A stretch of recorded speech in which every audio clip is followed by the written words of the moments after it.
कणकवली शहरामध्ये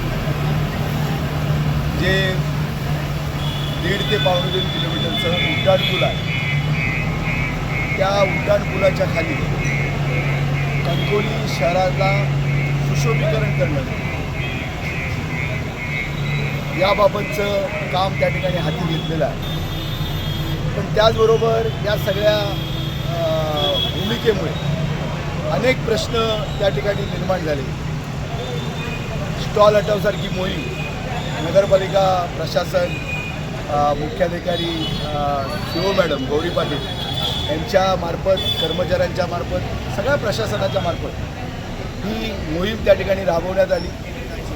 आणि पूर्ण आज उड्डाणपुलाच्या खालची जी जागा आहे त्याच्यामध्ये त्या ठिकाणी कुठेही एकही स्टॉल आज आपल्याला उभा राहिलेला दिसत नाही. आणि त्यामुळे प्रशासनानं जी त्याच्यावर जो धडक निर्णय घेतला, कारवाई केली, आणि त्यामुळे या ठिकाणी हे चित्र आता दिसतं. पण त्याचबरोबर ज्या लोकांचं त्या ठिकाणी नुकसान झालेलं आहे किंवा ज्या लोकांना या सगळ्या बाबतीमुळे काही लोकांचे स्टॉल हटवले गेले, काही लोकांचा भाजी व्यवसाय, फूल व्यवसाय, फळ व्यवसाय हा त्या ठिकाणी उद्ध्वस्त झाला. खरं तर नगरपालिका पंचायत प्रशासनाकडे आजही त्या ठिकाणी भाजी मार्केट नाही, फूल मार्केट नाही, व्यापारी संकुल नाही. आणि त्यामुळे ही जी या शहराची जी गरज आहे किंवा या कणकवली शहर हे व्यापारी महत्त्वाचं केंद्र आहे, अनेक व्यापार व्यावसायिक या निमित्तानं आहे, आणि म्हणून त्यांना एक त्या ठिकाणी पर्यायी व्यवस्था करण्याची गरज ही सुद्धा नगरपालिकेची आहे. आणि म्हणून हा एक निर्णय नगरपालिका म्हणून, प्रशासन म्हणून आम्ही त्या ठिकाणी घेतला.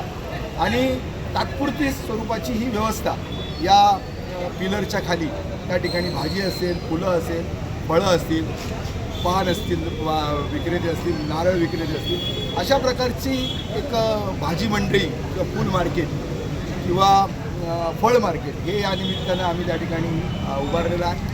आणि तात्पुरत्या स्वरूपाचा आहे. याच्यामध्ये आम्ही प्रत्येकाला एक 10x10 ज्यांचा व्यवसाय आहे त्यांची यादीसुद्धा आमच्याकडे आहे. किती लोक त्या ठिकाणी फळाचा व्यवसाय करतात, किती लोक फुलांचा व्यवसाय करतात, किती लोक भाजीचा व्यवसाय करतात, या सगळ्याबाबतची माहिती नगरपालिकेच्या प्रशासनाकडे आहे. आणि त्याप्रमाणे प्रत्येकी 10x10 अशा पद्धतीने जागा हा देण्याचा एक प्रयत्न या निमित्तानं आहे. सगळ्यांना जागा त्या ठिकाणी आखून दिलेली आहे आणि प्रत्येकानं विश्वासात घेऊन त्या ठिकाणी हा पर्यायी व्यवस्था निर्माण केलेली आहे. जर या ठिकाणी प्रत्येकाला जर समजा पटत नसेल, काही वाद असतील, तर याच्यामध्ये लॉट्ससुद्धा टाकण्याची प्रक्रिया आम्ही ठेवलेली आहे. खरं तर गेली 50 वर्ष जे या ठिकाणी व्यवसाय करत आहेत त्यांना त्या ठिकाणी प्रथम क्रमांकानं त्यांना लॉट्स त्यांचा काढला जाईल. 25 वर्षामध्ये जे व्यवसाय करत आहेत त्यांचा लॉट्स काढला जाईल. आणि शेवटच्या गेल्या 6 महिन्यापासून किंवा गेल्या 10 वर्षामध्ये जे व्यवसाय करत आहेत त्यांचा त्या ठिकाणी लॉट्स, अशा पद्धतीनं लॉट्स काढून या सगळ्यांना त्या ठिकाणी पर्यायी जागा, भाजी व्यावसायिक, फळ व्यावसायिक, फूल व्यावसायिक यांना पर्यायी जागा त्या ठिकाणी नगरपालिका प्रशासनाच्या वतीनं त्या ठिकाणी आखून देण्यात येत आहे. आणि मला तर असं वाटतं की सगळ्यांचं सहकार्य त्या निमित्तानं आहे. प्रत्येकजण या सगळ्या ह्याच्यामध्ये मदत करतो आहे. पण त्याचबरोबर मी या निमित्तानं आपल्याला सांगतो, नगरपालिका प्रशासन असेल, नगरपंचायत असेल, कणकवली शहरामध्ये एक भव्य व्यापारी संकुल जे जुनं भाजी मार्केट आहे या ठिकाणी उभारण्याचा प्रस्ताव आहे. DP रोडला जे आरक्षण आहे, ज्या आरक्षणामध्ये इमारत पूर्ण आहे, काही कायदेशीर प्रक्रिया किंवा काही गोष्टींची बाबींची पूर्तता झाल्यानंतर ते सुद्धा भाजी मार्केट त्या ठिकाणी कणकवली शहरवासियांसाठी खुलं होईल.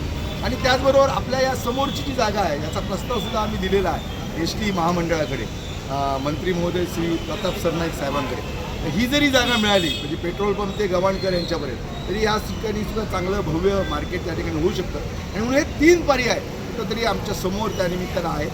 खरं तर गेल्या 6 महिन्यामध्ये फार मोठी मेहनत या निमित्तानं स्टॉल हटाव मोहीम असेल, कणकवली शहराचं स्वच्छ कणकवली, सुंदर कणकवली असेल, किंवा या सगळ्यामध्ये नगरपालिका प्रशासनच्या CO गौरी पाटील असतील, नगरपालिकेचे सगळे बॉडी असेल आणि सर्व कर्मचारी असतील, प्रशासन असेल, या सगळ्यांनी फार मोठी मेहनत घेतलेली आहे. आणि तितकेच साथ ही कणकवली शहरवासियांनी, या शहरावर अवलंबून असलेल्या सगळ्या व्यापारी वर्गाने सुद्धा त्या ठिकाणी दिलेली आहे. आणि म्हणून मनापासून त्यांचंसुद्धा मी मनापासून आभार मानतो की या सगळ्या कणकवली शहराच्या सुशोभीकरणासाठी या सगळ्यांचा हातभार त्या ठिकाणी लागला. आणि म्हणून ही त्या ठिकाणी काम पूर्ण होताना आपल्याला दिसतंय. खरं तर ही सगळी व्यवस्था ही सुद्धा जी काय आम्ही भाजी मंडई करतोय ही तात्पुरती स्वरूपाची आहे आणि जोपर्यंत नगरपंचायत व्यापारी संकुल उभं करत नाही, भाजी मार्केट उभं करत नाही, तोपर्यंत ही सगळी पर्यायी व्यवस्था या ठिकाणी उभी केलेली आहे. आणि म्हणून मी सगळ्यांचंच मनापासून पत्रकार मित्रांचं सुद्धा या ठिकाणी सहकार्य लाभलं.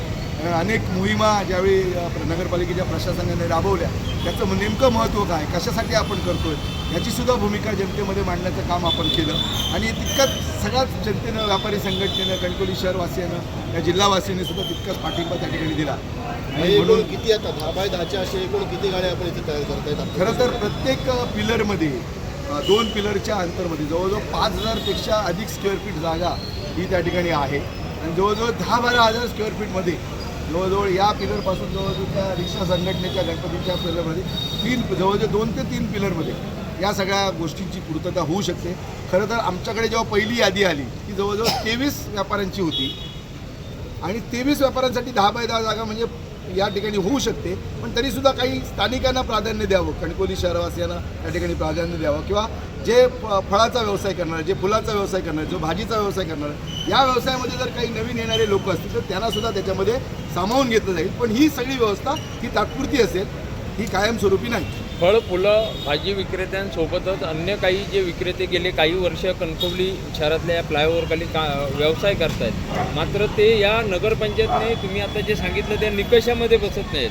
असे विस्थापित झालेल्या व्यावसायिकांबाबत नगरपंचायत काय भूमिका घेणार? खरं तर गेली 50 वर्ष नगरपंचायतीने किंवा अधिकचा काळ या नगरपंचायतीनं, ग्रामपंचायतीनं या सगळ्याच व्यावसायिकांना सांभाळलेलं आहे. गेल्या 50 वर्षामध्ये कुठल्याही प्रकारचा त्यांना त्या ठिकाणी अडचण ही झालेली नाही. अवघ्या 20 रुपयाची जी हे आहे पावती आहे, त्या 20 रुपयाच्या पावतीवर एवढा मोठा व्यवसाय हा त्या सगळ्या व्यावसायिकांना उभा केलेला आहे. त्याचबरोबर नगरपालिकेच्या ज्या सगळ्या योजना आहेत त्या योजनांमधून सुद्धा अनेक विक्रेत्यांना, व्यावसायिकांना कर्जसुद्धा त्या ठिकाणी नगरपालिकेच्या माध्यमातून दिलेली आहे. आजपर्यंत त्यांचा सांभाळ केला, पुढेही त्यांचा सांभाळ आम्ही करणार आहोत. पण जोपर्यंत आमच्याकडे पर्यायी व्यवस्था निर्माण होत नाही तोपर्यंत हा शब्द आम्ही त्या ठिकाणी देऊ शकत नाही. पण पर्यायी व्यवस्था करण्याचा सुद्धा जोरात आमचे प्रयत्न सुरू आहे. एकाच कुटुंबातील अनेक व्यावसायिक इथं व्यवसाय करताना भाजी विक्रेते असतील म्हणा किंवा फळ विक्रेते असतील म्हणा किंवा फळ विक्रेते असतील म्हणा, प्रशासनाच्या निदर्शनाची गाव आलेली आहे. तर याबाबत आपण लोकप्रतिनिधी काय भूमिका घेणार? प्रत्येक कुटुंबातील एकाच व्यक्तीला इथं व्यवसाय करण्यास परवानगी असेल की जे का आता 4-5 जण व्यवसाय करतात त्या सर्वांनाच व्यवसाय? नाही, माझं असं म्हणणं आहे जो व्यावसायिक आहे त्याचा विचार व्हावा. इथं काय वारसा कोणाचा मिळणार नाही, वारसो वडलोपार्जित असं काही नाही. जो व्यावसायिक आहे, जो गेली अनेक वर्ष, आता 50 वर्ष, मी जवळजवळ मला 58 वर्ष झाली, मी या शहरामधल्या प्रत्येक गोष्टीच्या बाबतीतला साक्षीदार आहे. आणि म्हणून जे व्यावसायिक आहेत त्या व्यावसायिकांचं पुनर्वसन झालं पाहिजे, ही भूमिका नगरपालिकेची राहील. आता जे स्टॉलवाले जे विस्थापित झाले त्या स्टॉलला पर्याय आमच्याकडे आज नाही आहे. पण जर ते भाजीचा, फळाचा व्यवसाय जर करत असतील, फुलांचा व्यवसाय करत असतील तर त्यांना वेलकम आहे, त्यांचं स्वागत आहे. त्यांनी यावं, त्यांनी तो व्यवसाय सुरू करावा. पण स्टॉलच्या संदर्भामध्ये जे विस्थापित झाले त्यांच्यासाठी पर्यायी पुनर्वसनाची जबाबदारी नगरपालिकेनं स्वीकारलेली आहे. लवकरच तो सुद्धा पर्याय आम्ही त्या ठिकाणी त्यांना देऊ. पण आज जे सगळं शहर बकाल झालेलं आहे, विद्रुपीकरण झालेलं आहे आणि कोणीतरीही प्रत्येकानं आपलं शहर समजून जबाबदारी घेतली पाहिजे.